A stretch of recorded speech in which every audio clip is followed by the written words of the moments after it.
Welcome back to the channel and welcome back to another quick pick prediction video.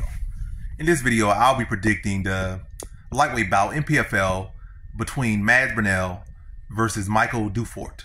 And how do I feel about this one right here? I'm going low confidence Burnell to beat Michael Dufort. You know, pretty evenly matched fight, to be honest. I feel like Burnell is the more well-rounded fighter. I would say that. He's the more experienced fighter. I would say that. Both like pretty much the same age. Maybe a year, maybe a couple months, but not that big of a difference between them age. But they're both sitting at 30 currently.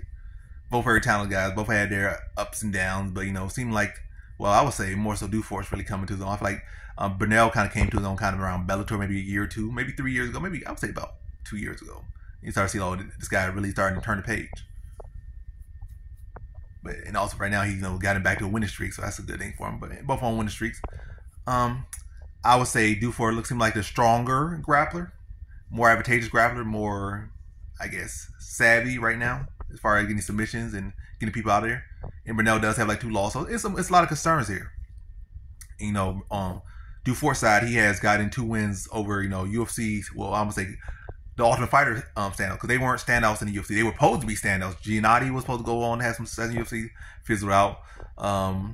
Crazy Bob Ross, or what his name, Luis Pino, was supposed to have success in UFC, fizzled out, and also got some domestic violence issues, and yeah, and even there, the person who actually won that season was Mike Trezano. Like, his career has been up and down, but that seemed like it had a lot of talent, but it just didn't really materialize to any guys that ended up having super great UFC careers, or I wouldn't even say great at all.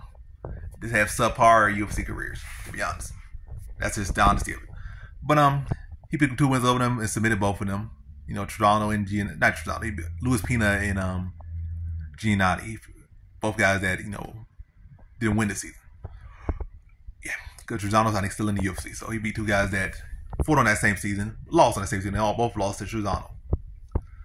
But yeah, was able to finish them, and they're not easy guys to submit. Like, I feel like Luis Pina has pretty decent takedown offense. He's a pretty long guy. He has pretty good BJJ himself, to be honest. And the fact that he was able to mount and guillotine him, and the fact that he was able to just run through Giannotti and I think tap him on the first round.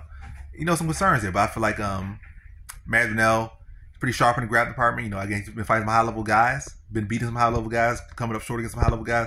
I feel like he'll be able to address the grappling. I definitely think there'll be some danger points. I feel like in this fight, it's more so he's better to look to anti-grapple than try to grapple him, unless it's set up with the striking first, where he hurts him or wears him down, and then grapple on his own terms. But I think it's gonna be a tough fight. I think he goes the distance, and I think Burnell's experience and being more around that, I think definitely is going to set up from the striking.